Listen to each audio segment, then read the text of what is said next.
हरे Krishna. Daily 8 में Hindi class में आप सबका फिर से स्वागत है। हम करें कृष्ण बुक पुरुषोत्तम लीला पुरुषोत्तम भगवान, जिसके अध्याय संख्या 79 में हम पहुंच चुके हैं और आज इसे हम खत्म करेंगे। जी, तो यहाँ से शुरू होगा ना माता जी, जब बलराम जी। जी प्रभु जी, यहीं से स्टार्ट करना। जी जी जी, तो जो भी पढ़ना चाहते हैं हैंड रेस करिए, आपको माता जी एक एक करके मौका देंगे। हरे कृष्णा भूमिका माता जी पढ़े। हरे कृष्ण प्रभु जी, हरे कृष्ण माता जी।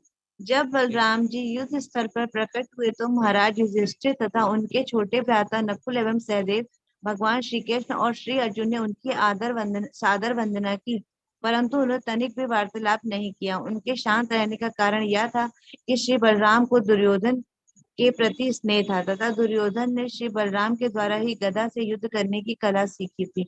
इस प्रकार जब उनका युद्ध चल रहा था तब महाराज युधिष्ठिर तथा अन्यों ने सोचा कि दुर्योधन का पक्ष लेने श्री बलराम वहां आ सकते हैं, अतः वे शांत रहे। दुर्योधन और भीमसेन दोनों युद्ध करने के लिए अत्यंत उत्सुक थे तथा असंख्य दर्शकों के मध्य वे एक दूसरे पर कलात्मक रूप से आक्रमण करने का प्रयत्न कर रहे थे और उनको ऐसा करने का प्रयास करते हुए देखकर प्रतीत होता था कि वे नृत्य कर रहे हैं। यद्यपि वे नृत्य करते हुए प्रतीत हो रहे थे, परंतु यह स्पष्ट था कि दोनों अत्यंत हरे कृष्णा। क्रोधित थे। हरे कृष्णा प्रभु जी।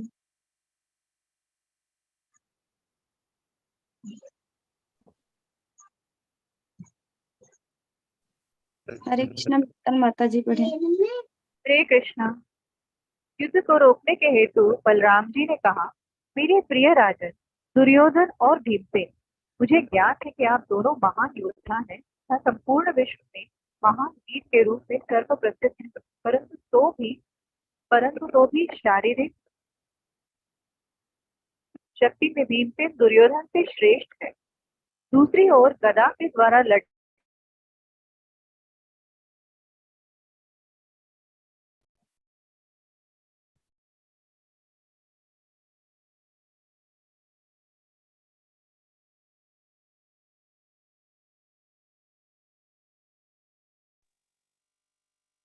आवाज नहीं आ रही है माता जी। हरे कृष्णा माता हरे जी, कृष्णा। आपकी वॉइस नहीं आ रही माता जी।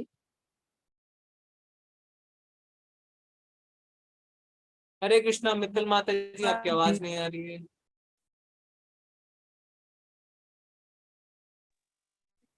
हरे कृष्णा कल्पना माता जी, आप पढ़े। कहाँ से पढ़ना माता जी? ये शक्ति में भीमसेन दुर्योधन में श्रेष्ठ, दुर्योधन से श्रेष्ठ, इधर से पढ़ना माता जी। जी माता जी जी जी, दूसरी, हाँ यही लाइन से नेक्स्ट। शक्ति में भीमसेन दुर्योधन से श्रेष्ठ है। दूसरी ओर गदा के द्वारा लड़ने की कला में दुर्योधन भीमसेन से श्रेष्ठ है। इस तथ्य को ध्यान में रखते हुए मेरा मत है कि युद्ध कला में तुम दोनों में से कोई भी आपस में श्रेष्ठ नहीं। इन परिस्थितियों में तुम में से एक का दूसरे के द्वारा पराजित होने की संभावना अत्यंत कम है। अतः मैं तुम दोनों से अनुरोध करता हूँ कि इस प्रकार लड़कर अपना समय व्यर्थ न करो। मैं चाहता हूँ कि तुम दोनों इस अनावश्यक युद्ध की समाप्ति करो। भीमसेन और दुर्योधन को श्री बलराम द्वारा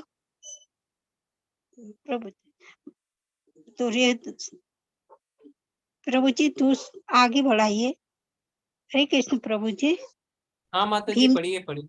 जी, भीमसेन और दुर्योधन को श्री बलराम द्वारा दिया गया अच्छा उपदेश दोनों के समान लाभ के लिए था, परंतु एक दूसरे के विरुद्ध क्रोध में वे इतने उलझ गए कि वे केवल अपनी लंबी शत्रुता का ही स्मरण कर सके। प्रत्येक यही सोचता है कि किस प्रकार दूसरे का वध किया जाए। उन्होंने बलराम जी के उपदेश को अधिक महत्व नहीं दिया। तत्पश्चात दोनों पागल आदमियों की भांति बन गए।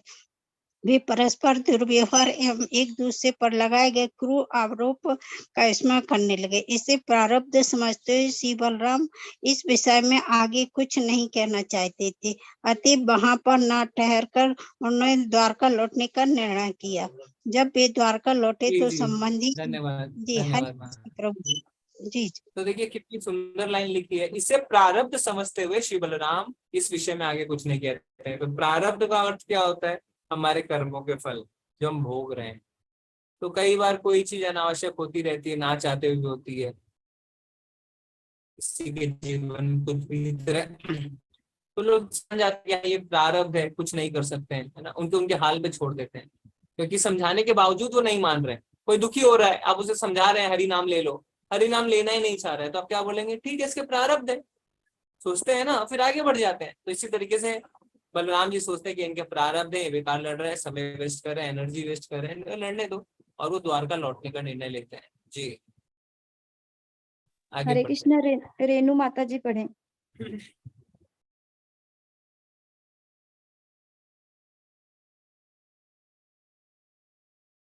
माता जी अनम्यूट करें, पढ़ें। हाँ, हरे कृष्ण बाबू, अनम्यूट हो नहीं रहा था। अच्छा, हाँ, जब हरे कृष्ण, प्रभुपाद जी की जय। प्रभुपाद जी के द्वारा जब वे द्वारका लौटे तो संबंधियों एवं मित्रों द्वारा अत्यंत उत्साह के साथ उनका स्वागत किया गया। इसका नेतृत्व महाराज उग्रसेन तथा अन्य वयोवृद्ध व्यक्तियों ने किया। उनका स्वागत करने के लिए भी वे सभी आगे आए। इसके पश्चात वे पुनः नैमिषारण्य नामक तीर्थ स्थान पर गए, जहां ऋषियों, संत पुरुषों एवं ब्राह्मणों ने उठकर उनका स्वागत किया। वे समझ गए कि यद्यपि बलराम जी क्षत्रिय हैं, किंतु अब वे युद्ध के कार्य में से अवकाश प्राप्त कर चुके हैं। ब्राह्मण तथा ऋषि जो सदैव सुख शांति के पक्ष में थे, इस पर अत्यंत प्रसन्न हुए। सभी ने अत्यंत स्नेहपूर्वक श्री बलराम का आलिंगन किया तथा नैमिषारण्य नामक पवित्र स्थान में विभिन्न प्रकार के यज्ञ करने के लिए प्रेरित किया। वास्तव में साधारण मानवों के निमित्त यज्ञों को संपन्न करना बलराम जी का कार्य नहीं था। वे श्री भगवान हैं, अतः वे सभी यज्ञों के भोग करता है। यज्ञों का संपादन करने में उनका अनुकरणीय है। कार्य सामान्य मनुष्य को पाठ पढ़ाने के लिए है कि किस प्रकार व्यक्ति को वेदों के आदेश का पालन करना चाहिए। जी हरे कृष्ण। धन्यवाद माता जी। तो वास्तव में साधारण मानवों के निमित्त यज्ञों का संपन्न करना बलराम जी के लिए कार्य नहीं था, क्योंकि वो श्री भगवान है। तो भगवान को क्या कहा जाता है, आत्माराम। भगवान के लिए कोई भी काम करणीय नहीं है, अतः वे सभी यज्ञों के भोग करता है। यहाँ पे लिखा हुआ है सभी यज्ञों के करता। तो भगवत गीता में भगवान ने खुद इस बात को बताया है। कौन से श्लोक में भगवान ने बताया कि सभी यज्ञों के मैं भोग करता हूँ? प्रभु जी 5.29। जी वेरी गुड। क्या श्लोक है माता जी?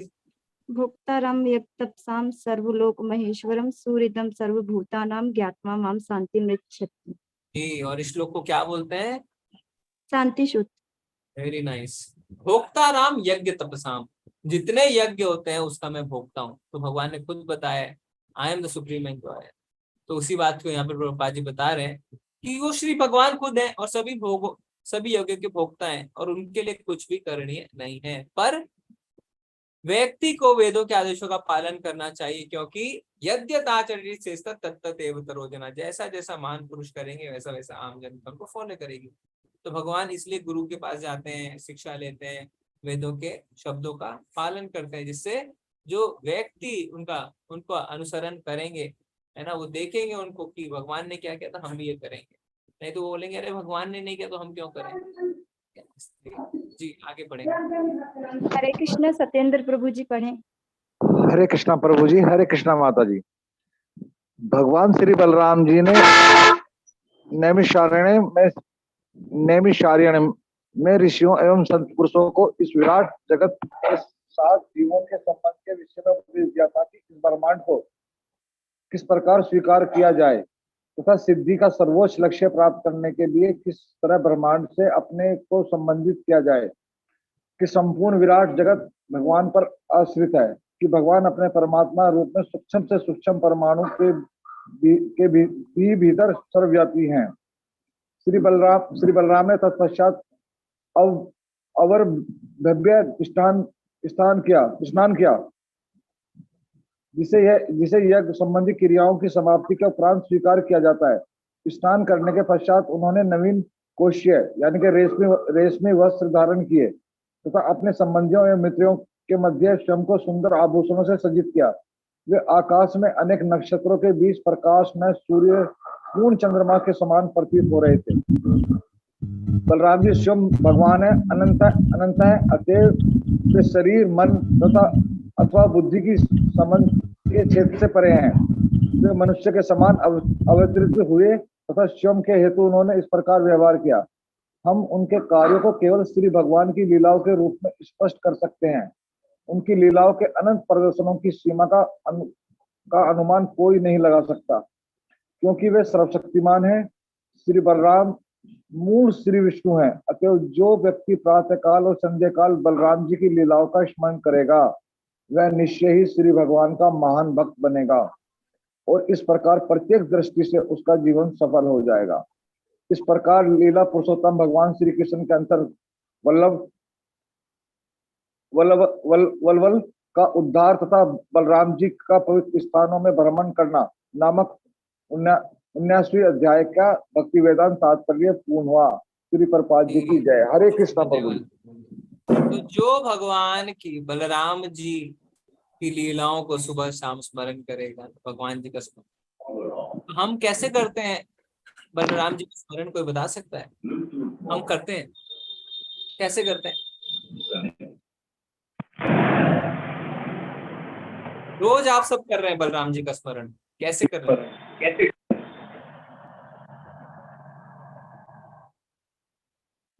मालाएं करते हैं तो माला से पहले क्या मंत्र बोलते हैं? प्रभु जी पंचतत्व मंत्र से पंचतत्व मंत्र जो पढ़ते हैं। जय श्री कृष्ण चैतन्य प्रभु नित्यानंद श्री अद्वैत गदाधर। तो इसमें कैसे कर रहे हैं बलराम जी को याद? नित्यानंद प्रभु है, नित्यानंद वो प्रभु जी। राम बलराम, कृष्ण और बलराम प्रभु बलराम जी है ना। तो जब हम कहते हैं जय श्री कृष्ण चैतन्य यानी कृष्ण जी, प्रभु नित्यानंद यानी बलराम जी, श्री अद्वैत, अद्वैत को क्या बोलते हैं? दया करो सीतापति अद्वैत गोसाई, है ना। सीतापति क्यों बोलते हैं? क्योंकि अद्वैत जो है वो है सदाशिव और महाविष्णु के जॉइंट। फिर उसके बाद क्या है? फिर उसके बाद जय श्री कृष्ण चैतन्य प्रभु नित्यानंद श्री अद्वैत गदाधर। गदाधर कौन है? राधा रानी। राधा रानी। और श्रीवास, श्रीवास यानी नारद। नारद। ठीक है, तो हम सब रोज तो हम बोल देते हैं, पर मंत्र के अर्थ को या मंत्र में हम किसको प्रणाम कर रहे हैं इस चीज पे हम माइंड अपना फोकस नहीं करते, हमें करना चाहिए। ओके, तो इससे हमारा ये अध्याय खत्म होता है। अभी अगला अध्याय भी हम शुरू करते हैं, अध्याय नंबर 80, जिसका नाम है सुदामा ब्राह्मण के साथ भगवान श्री कृष्ण का मिलन। तो ये बहुत ही अच्छा अध्याय होने वाला है, क्योंकि हमें पता है भगवान का सुदामा के साथ जो आदान प्रदान है बहुत ही अच्छा आदान प्रदान है। ठीक है, तो हम देखते हैं इस अध्याय से हम क्या सीखेंगे। जी पढ़ेंगे, कौन पढ़ेंगे आगे? हरे कृष्णा सोमी माता जी, सोमी मिश्रा माता जी। हरे कृष्णा प्रभु जी। हरे कृष्णा माता जी। माता जी थोड़ा सा बड़ा कर दीजिए, दिख नहीं रहा है। एक मिनट, ठीक है। महाराज परीक्षित श्री कृष्ण एवं बलराम की लीलाओं का वर्णन सुखदेव गोस्वामी से श्रवण कर रहे थे। ये लीला आध्यात्मिक दृष्टि से श्रवण करने में अत्यंत सुखद तथा महाराज परीक्षित से सुखदेव गोस्वामी जी को इस प्रकार संबोधित किया। प्रिय भगवान। एक मिनट, तो यहाँ पे ऐसा क्यों लिख रहे हैं अचानक से कि परीक्षित महाराज जो है वो लीलाओं का श्रवण सुखदेव गोस्वामी से कर रहे हैं? कृष्ण बुक में इसका क्या लेना देना? हरे कृष्ण प्रभु जी, क्योंकि ये जो कृष्ण बुक है वो 10 चैप्टर श्रीमद् भागवत का ही चैप्टर जी 10वां स्कंद है श्रीमद् भागवतम, बिल्कुल सही। और श्रीमद् भागवतम जो है वो सुखदेव गोस्वामी ने परीक्षित महाराज को सुनाई थी। ठीक है, तो हमें भूलना नहीं है हम क्या पढ़ रहे हैं। हम श्रीमद् भागवतम असली में जो 10वां स्कंद है उसको प्रभुपाद जी ने, देखिए सबसे अच्छी बात क्या है, प्रभुपाद जी ने 10वें स्कंद का तात्पर्य खुद नहीं लिखा, तब तक वो शरीर में नहीं थे, पर कृष्ण बुक उन्होंने पहले ही लिख दी थी। तो जब उनके शिष्य बाद में कंप्लीट कर रहे थे 10वें स्कंद का तात्पर्य, तो आप देखेंगे जब 10वें स्कंद के तात्पर्य को पढ़ेंगे तो तात्पर्य में उन्होंने लिखा है, प्रभुपाद जी ने कृष्ण बुक में ये लिखा है, तो कृष्ण बुक से लेके उन्होंने 10वें स्कंद का तात्पर्य लिखा है। ठीक है, तो ये ओरिजिनल प्रभुपाद जी ने जो लिखा वो बुक हम पढ़ रहे हैं, कृष्ण बुक। और फिर जो शिष्यों ने कंप्लीट किया बाद के तात्पर्य, वो कृष्ण बुक से रेफर करके किया। जी पढ़ेंगे। प्रिय भगवान श्री कृष्ण के एक साथ ही मुक्ति एवं भगवत प्रेम दोनों के प्रदाता हैं। जो व्यक्ति संपूर्ण विराज भगवान, जो व्यक्ति श्री भगवान का भक्त बनता है, भक्त बनता है, वह अपने आप ही बिना प्रयत्न किए ही मुक्ति प्राप्त कर लेता है। श्री भगवान अनंत है और इसी प्रकार इस विराट जगत की सृष्टि, संरक्षण एवं विनाश करने की उसकी और लीलाएं और गतिविधियां भी अनंत है। अतः मैं उनकी अन्य लीलाओं का वर्णन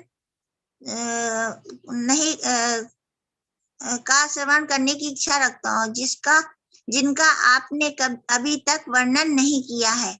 मेरे प्रिय स्वामी, इस भौतिक जगत की बुद्ध जीवात्माएं इंद्रिय तृप्तियों के द्वारा आनंद के सुख की खोज करके विनाश हो चुकी है। भौतिक आनंद के लिए ऐसी कामनाएं सदैव बुद्ध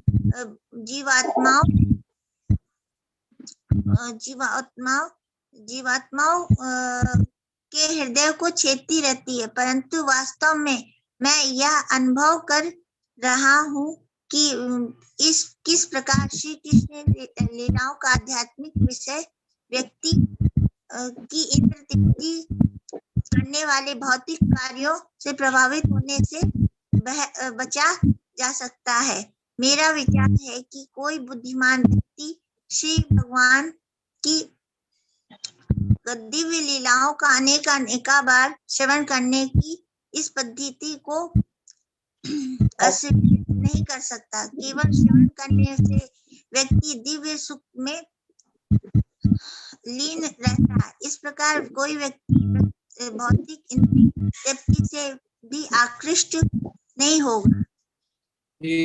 ऊपर कर दीजिए। जी माता जी धन्यवाद माता जी।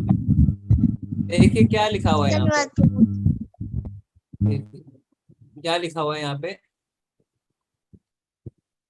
हाँ, भगवान श्री कृष्ण एक साथ मुक्ति और भगवत प्रेम दोनों के प्रदाता हैं। तो यानी ये बात साफ है कि मुक्ति और भगवत प्रेम दो अलग अलग चीजें हैं। हम सोचते हैं मुक्ति मिल गई यानी भगवत प्रेम मिल गया, ऐसा नहीं है। इसलिए यहाँ पे क्या लिखा है, जो व्यक्ति भगवान की भक्त बनता है वह अपने आप ही बिना प्रयत्न किए मुक्ति प्राप्त कर लेता है।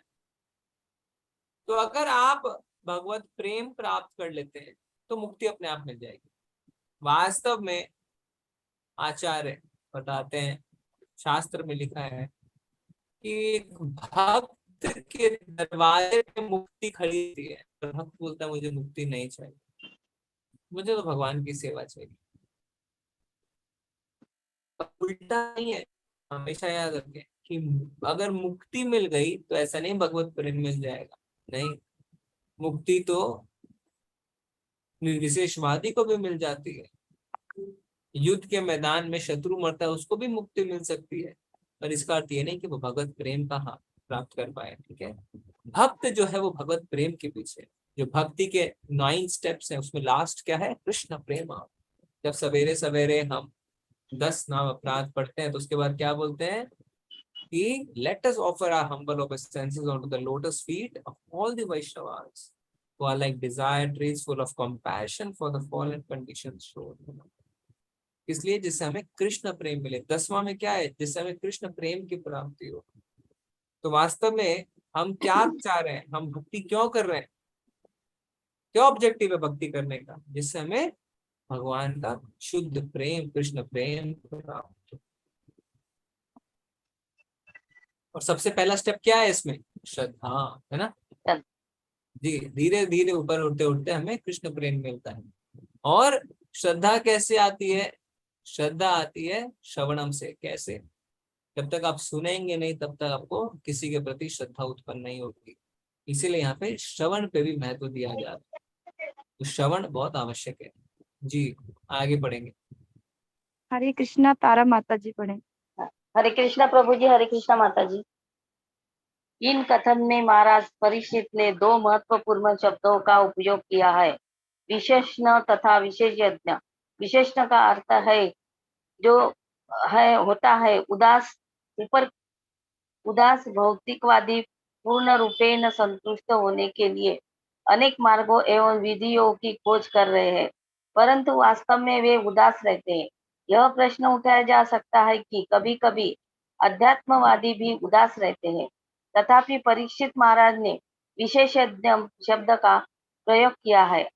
अध्यात्मवादी दो प्रकार के होते हैं, निराकार उपासक तथा साकार उपासक।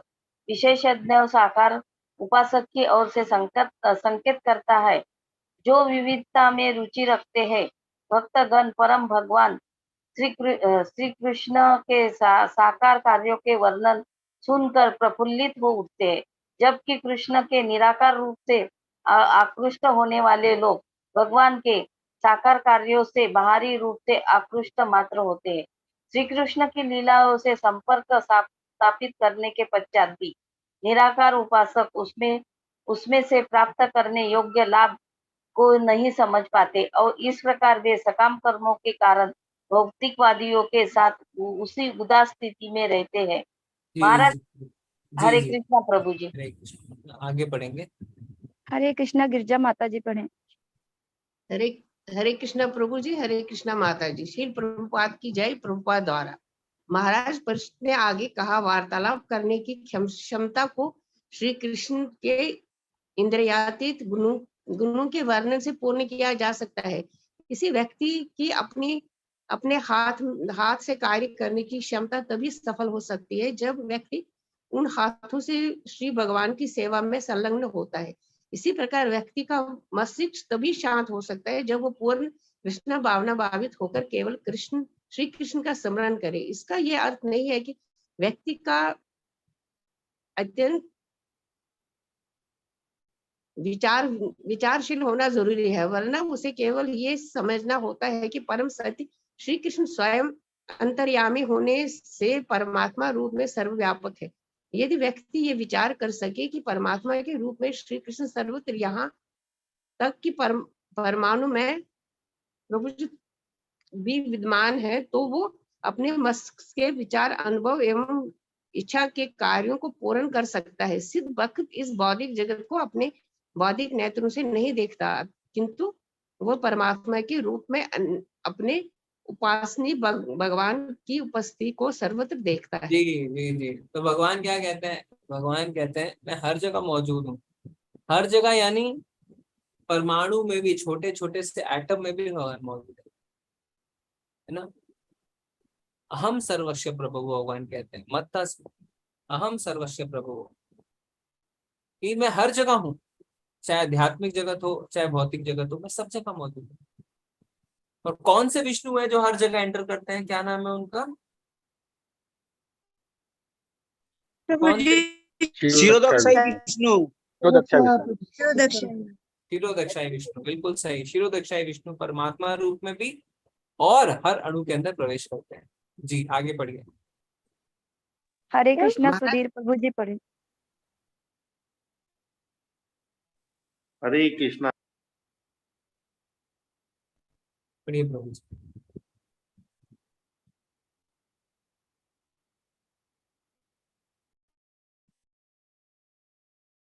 प्रभु जी अनम्यूट करिए। सुधीर प्रभु जी मैंने अनम्यूट किया हुआ है प्रभु जी, वो कर नहीं पा रहे, पहले म्यूट हो गया था। Okay okay. फिर आगे बढ़ते हैं। मनीषा माता जी। ये बार बार अनम्यूट क्यों हो रहा है? हाँ हाँ।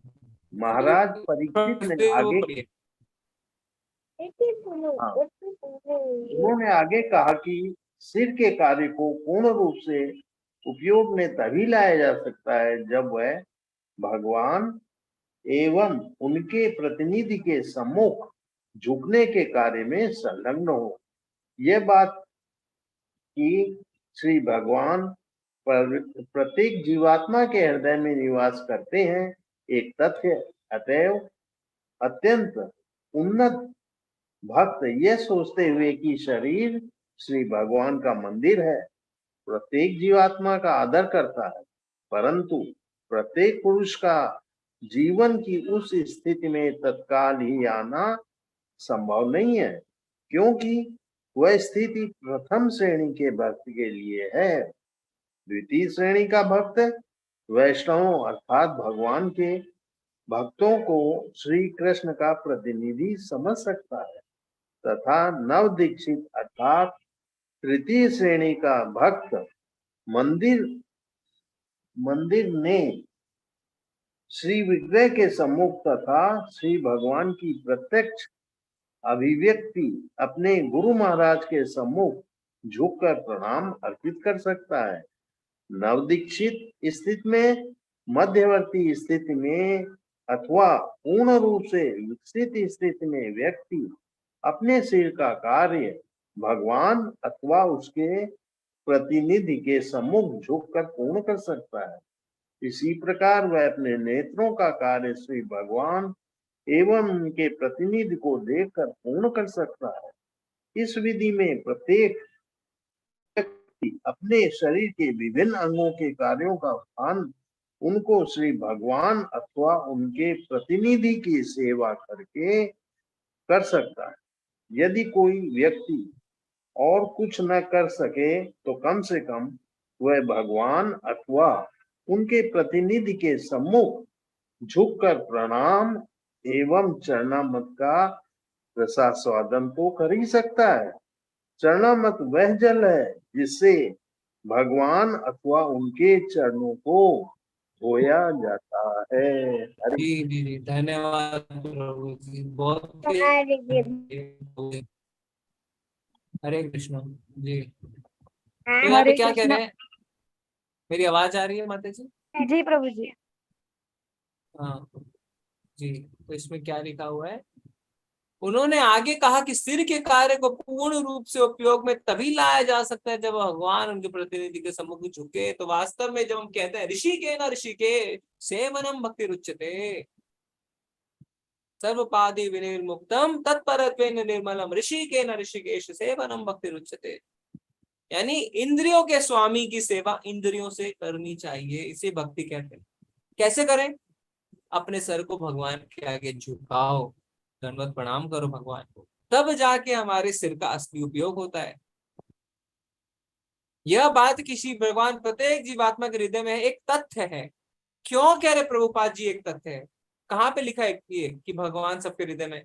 कोई बता सकता है कहाँ लिखा हुआ है? भगवान सबके हृदय में कहाँ लिखा हुआ है? गीता में लिखा हुआ है, भगवान ने स्वयं बताया कौन सा मैं श्लोक सबके में हृदय में लिखा हुआ है? निवास करता हूँ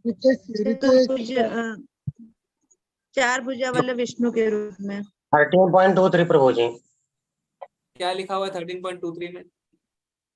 उपद्रष्टा अनुमंता च भर्ता भोक्ता महेश्वरः परमात्मेति चाप्युक्त देहे अस्मिन् पुरुषपरः। यस, उपद्रष्टा अनुमंता च भर्ता भोक्ता महेश्वर परमात्मेति चापयुक्तो, कि इस शरीर में एक और दिव्य भोक्ता है परमात्मेति चापयुक्त, जिसका नाम परमात्मा है। एक तो इस श्लोक में भगवान ने कहा, और एक जगह कहा है, कहाँ पे? हृदय अर्जुन तिष्ठति, भगवान कहते हैं हृदय में मैं रहता हूँ विभु आत्मा के रूप में। तो तथ्य क्यों है ये? भगवत गीता में लिखा है तो तथ्य कैसे बन गया? फैक्ट कैसे बन गया? प्रभु जी स्वयं भगवान कह रहे हैं तो तथ्य तो है ही फैक्ट। 3 तरीके के एविडेंस होते हैं, जैसे प्रभुपाद जी कह रहे हैं। सब ये कौन सा एविडेंस है? कौन से एविडेंस में इसकी गिनती होती है? 3 एविडेंस क्या क्या होते हैं प्रभुपाद जी समझाते हैं कि क्यों भगवान के द्वारा कहे गए शब्द तथ्य है, क्यों है। 3 तरीके के एविडेंस क्या है। सबसे पहले प्रत्यक्ष जो हम देखते हैं, ठीक है। आप क्या देख रहे हैं कि मेरे पीछे राधा गोविंदा है, क्या सच में मेरे पीछे राधा गोविंदा है क्या? नहीं नहीं, तो क्या आप सही देख रहे हैं कि गलत देख रहे हैं? गलत। तो प्रमाण गलत हो गया ना। प्रत्यक्ष क्या कहते हैं, जब देखूंगा तब मानूंगा, तो देख लीजिए पीछे राधा गोविंदा है, मान लीजिए, पर ये तो गलत है ना। तो प्रत्यक्ष प्रमाण प्रमाण है। फिर उसके बाद आता है अनुमान प्रमाण। अनुमान मतलब हाइपोथेसिस। लोग जब बोलते हैं ऐसा है तो ऐसा होगा, पर वो भी कैलकुलेशन पे बेस्ड है, वो भी फेल हो जाता है। जैसे चंद्रयान है ना, हाइपोथेसिस किया उन्होंने, इस स्पीड में जाएगा, इस डायरेक्शन में जाएगा, इससे लैंड करेगा तो जाके वो विक्रम बैठ जाएगा मून पे। फिर पिछली बार क्या हुआ, वो टम्बल हो गया, नहीं बैठ पाए, टॉपल हो गया। तीसरा है और हाईएस्ट है शब्द प्रमाण। जो शास्त्रों में जो शब्द लिखे हैं उससे ऊपर और कोई एविडेंस नहीं है कि आज तक शास्त्रों के एक भी शब्द में किसी ने कोई गलती नहीं निकाली, और ये भगवान के शब्द है, इसीलिए तथ्य है। तो सबसे ऊपर जो प्रमाण होता है वो है शब्द प्रमाण। और किसके शब्द, हमारे और आपके शब्द नहीं। हमारे अंदर 4 कमियां पाई जाती है, भगवान के शब्द, वेदों के शब्द, शास्त्रों के शब्द। हम और आप कुछ कह देते हैं वो शब्द प्रमाण वो गलत है, वैसा नहीं है, ठीक है। ओके, तो सबसे ऊपर आना जाता है क्या, शब्द प्रमाण। तो यहाँ पे प्रभुपाद जी क्या बता रहे हैं कि श्री भगवान सबके हृदय में रहते हैं, ये एक तथ्य है। Very nice. और आगे क्या बताया जा रहा है, द्वितीय श्रेणी का भक्त, जो पहला श्रेणी का भक्त होता है, नहीं सबसे ऊपर, वो सबको एक ही तरीके से देखता है ना। भगवत गीता में लिखा है, ब्राह्मण हो, चंडाल हो, हाथी हो, कुत्ता हो, सबको एक ही दृष्टि से देखता है। पर जो मीडियम होता है, यानी द्वितीय श्रेणी का जो भक्त होता है, मध्यम अधिकारी, वो भक्तों और अभक्तों में फर्क कर पाता है। और जो नव दीक्षित है, हम तो नव दीक्षित भी नहीं है ना, हमने दीक्षा भी प्राप्त नहीं की, तो इसके भी नीचे है, यानी तृतीय श्रेणी का जो भक्त होता है, वो मंदिर में शिव विग्रह के सम्मुख तथा भगवान की प्रत्यक्ष अभिव्यक्ति अपने गुरु महाराज के सम्मुख झुककर प्रणाम, तो उसे लगता है कि हाँ, पर यह पक्का विश्वास है कि भगवान के अर्च विग्रह जो भगवान है। हमें तो वो भी विश्वास नहीं है, तो हम कभी कभी अपने आप को वो मान लेते हैं ना, नियोफाइट्स, कनिष्ठ अधिकारी। हम कनिष्ठ अधिकारी भी नहीं है, क्योंकि कनिष्ठ अधिकारी को ये पक्का विश्वास है कि मंदिर में रखे अर्च विग्रह भगवान है। हम कभी कभी ये भी विश्वास नहीं करते। हम जैसा बिहेवियर करते हैं मंदिर में, कभी कुछ करते हैं, भगवान अगर प्रत्यक्ष बैठे हो वैसे आपके आगे, तो आप वैसा बिहेवियर नहीं करेंगे, है ना, क्योंकि आप मान ही नहीं रहे कि आपके आगे भगवान है, तभी तो आप ऐसा बिहेवियर कर रहे हैं, तो आप ऐसा बिहेवियर करेंगे। तो हम कनिष्ठ भी नहीं है, उसके नीचे। नवदीक्षित स्थिति में, मध्यवर्ती स्थिति में अथवा पूर्ण रूप से विकसित स्थिति में व्यक्ति अपने सिर का कार्य भगवान अथवा उसके प्रतिनिधि के आगे झुका कर करता है। तो सिर्फ भगवान नहीं, उनके प्रतिनिधि, और उनके प्रतिनिधि कौन होते हैं, गुरु, जो हमारे गुरु हैं। क्योंकि शास्त्र क्या कहते हैं, शास्त्र कहते हैं, भगवत गीता भगवान खुद भी कहते हैं कि मुझे मेरे भक्त पसंद नहीं है, मुझे मेरे भक्तों के भक्त पसंद है। और गुरु जो है वो भगवान के प्रतिनिधि है। तद विधि प्रणिपाते न परिप्रश्न से बया। ठीक है, तो आज हम यहीं पे स्टॉप करते हैं, कल हम यहाँ से शुरू करेंगे। महाराज परीक्षित ने 804 से जी, तो उसको नोटिंग कर लीजिए माता जी, 804। ठीक है प्रभु जी। बहुत बहुत धन्यवाद आप सभी का, बहुत ही अच्छा लगा, काफी दिनों बाद ढंग से क्लास हुई नहीं तो कभी नेटवर्क, तो कभी कुछ, तो कभी कुछ। ओके, तो परसों हम मिलेंगे। और आप सब कौन कौन आ रहा है यात्रा में, आ रहे हैं मायापुर या यहाँ पे बैंगलोर? कोई नहीं आ रहा है? रेणु माता जी मायापुर के बारे में बताइए ना कुछ क्या बताओ, धाम भाई आप को ग्लोरीफाई करें या यात्रा को ग्लोरीफाई? धाम के लिए व्यवस्था तो आपको देखने पड़े, आना मेरा काम है, आप बाकी आप मेरा अच्छा सा जानते हैं। जी जी मेरी सारी पोजीशन आपको पता है। आइए आइए आइए, देखिए कुछ ना कुछ अरेंजमेंट होगा, थोड़ा चलना पड़ता है, मायापुर बड़ा है, नहीं चल पाएंगे तो भाई कम से कम भगवान के दर्शन तो करेंगे। हाँ तो वो आप प्रभुपाद मेरा जी ने जो गुरु महाराज ने जो मायापुर डेवलप किया उसको देखेंगे तो, हाँ एक है बार ना, तो देखना तो चाहती हूँ। आना चाहिए, और भक्तों के साथ ही पॉसिबल हो पाएगा, मायापुर अकेले पॉसिबल नहीं हो पाएगा। पीछे कोई और जा रहा है, मित्तल माता जी है क्या? मित्तल माता जी आप आ रहे हैं ना? हरे कृष्णा। हाँ, जी मेरा कंफर्मेशन नहीं हो रहा था, अभी मैंगोज का, तो अभी मुझे आपसे बात करनी है, क्योंकि मेरा हाँ ना 2 दिन से हो रहा है, दिन जी हो जी। रहे हो रहा था, तो और इसलिए मैं मायापुर कॉल का नहीं कर पा रही। कंफर्म है, मायापुर। मायापुर भी, हाँ, माता इनफैक्ट जी, रेणु माता जी से भी बात करनी थी, उन्होंने मुझे मित्तल बहुत माता जी, मुझे हाँ, आपसे बात करनी है, आप तो बहुत नाराज हैं क्या? नहीं, बाद में बात करेंगी, नहीं कोई दिक्कत आ गई थी, मैं आपको बता दूंगी, तो ठीक इसके लिए है, मैं तो कॉल आप नहीं मुझसे कर रही। बात कर लीजिएगा। हाँ, डेफिनेट, आपसे बात करनी है मुझे। बहुत परेशान हो जाती हूँ, आप ओके तो बात ही नहीं करती हैं। ठीक है। प्रभु नहीं, जी कोई इशू आ गया था, आपको बता दूंगी। नहीं, मुझे एक अच्छा ओके, साथी रेणु मिलना माता जी और चाहिए। मित्तल माता जी आ रहे हैं। सुधीर प्रभु आप कहाँ हैं इस बार? गुरुजी, हमारी मिसेज की हड्डी टूट गई है नी की, तो मैं यहीं पर हूँ हैदराबाद। ओके ओके ओके 1 महीना ओके। हो गया गुरुजी, ऑपरेशन हुआ उनका। हाँ तो हाँ, मैं आपको तो अभी टाइम लगेगा था रिकवरी में। हाँ माता हाँ गुरुजी, इसी कारण कोई जानिए। प्रभु जी लिफ्ट वाला देखिएगा, जी लिफ्ट वाला देखिएगा मेरा। वैसे मैं हाँ हाँ दिसंबर तबीयत में तो हो बहुत, आया था गुरुजी। हाँ, आपको क्या है आया जी? हाँ, बड़ा अच्छा लगा। ठीक है, ध्यान दीजिए। और कोई नहीं आ रहा है? अनामिका माता जी, अनुराग प्रभु, गिरिजा माता जी, शंपिता माता जी तो आएंगे कह रहे थे। ओके, मनीषा माता जी। जी माता जी। पूनम त्यागी माता जी जा रही हैं, वो हाँ एक जनी, और उर्मिला माता जी वहीं दिल्ली से, पंकज पूनम की माता जी आप आ रहे हैं। सुभाष प्रभु जा रहे हैं। सतेंद्र मलिक प्रभु, शंकर सिंह प्रभु, शिल्पी माता जी, सोमी माता जी, सुप्रदीप प्रभु, सब चुप क्यों है? प्रभु जी दिवाली पड़ रही है पास में। हाँ, तो दिवाली तो पहले इसीलिए इसी हिसाब से रखा गया है ना कि दिवाली से पहले आप घर लौट जाएंगे। लौट तो जाएंगे प्रभु जी, घर पर हम लोग ही अकेले हैं, तो अब मैं यहाँ से हटी तो सब कुछ डिस्टर्ब हो जाएगा।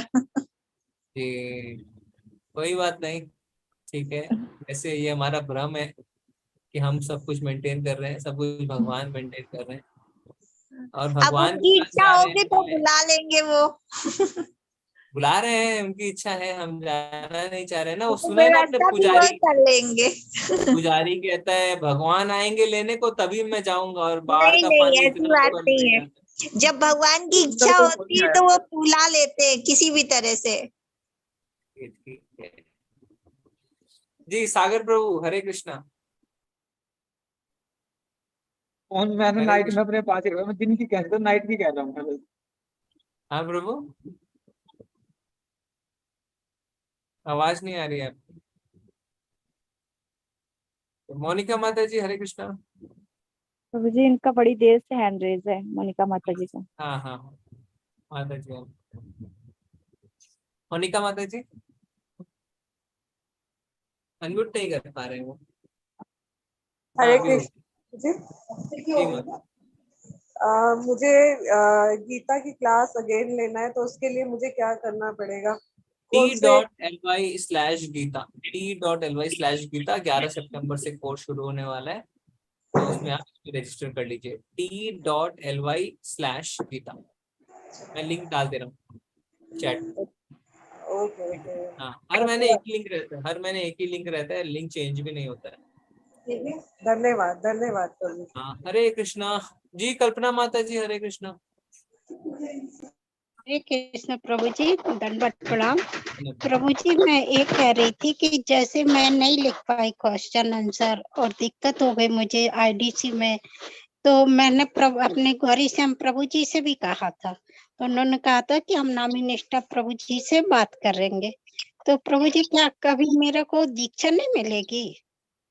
अगली बार आईडीसी कर लीजिएगा ना, आईडीसी के बिना दीक्षा नहीं मिलती है, पर आईडीसी का रहता तो है। प्रभु जी, मैं तो लिख ही नहीं सकती ना, प्रॉब्लम तो यही है मेरे साथ।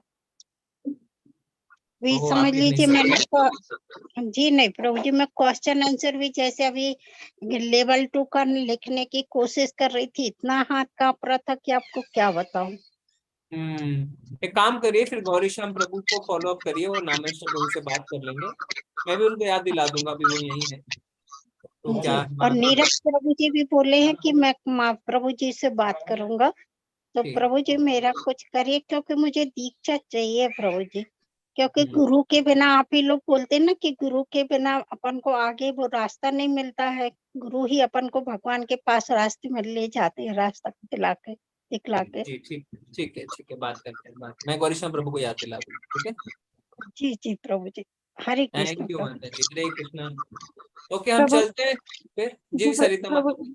प्रभु जी, एक बार ना वो भक्ति शास्त्री के लिए सबको एक बार बता दे, मैंने मैसेज तो सबको कर दिया था। हाँ, तो अभी क्या है, कुछ टेम्पल की तरफ से कुछ चेंजेस आए हैं। भक्ति शास्त्री में वही जा सकता है जो 6 महीने से 16 माला कर रहा है, 6 महीने से 4 नियमों का पालन कर रहा है, और कम से कम 1 महीने से मंगल आरती अटेंड कर रहा है, तभी आप भक्ति शास्त्री में एडमिशन ले सकते हैं। तो काफी लोगों ने 2-3 महीने से शुरू किया, थोड़ा रुक जाइए, फिर भक्ति शास्त्री में ज्वाइन करिए, और जो इस क्राइटेरिया को पूरा कर रहा है वो भक्ति शास्त्री में एडमिशन ले सकते हैं। कोई है क्या जो इस क्राइटेरिया को पूरा कर रहा है? 6 महीने से जी मंगल प्रभु आरती। जी हाँ, प्रभु हैंड जी, रेज मंगल आरती तो नहीं हैंड कह पाऊंगी, पर मैं हर चीज और 6 महीने से ही कर रही हूँ हरे प्रभु जी, कृष्ण साल प्रभु।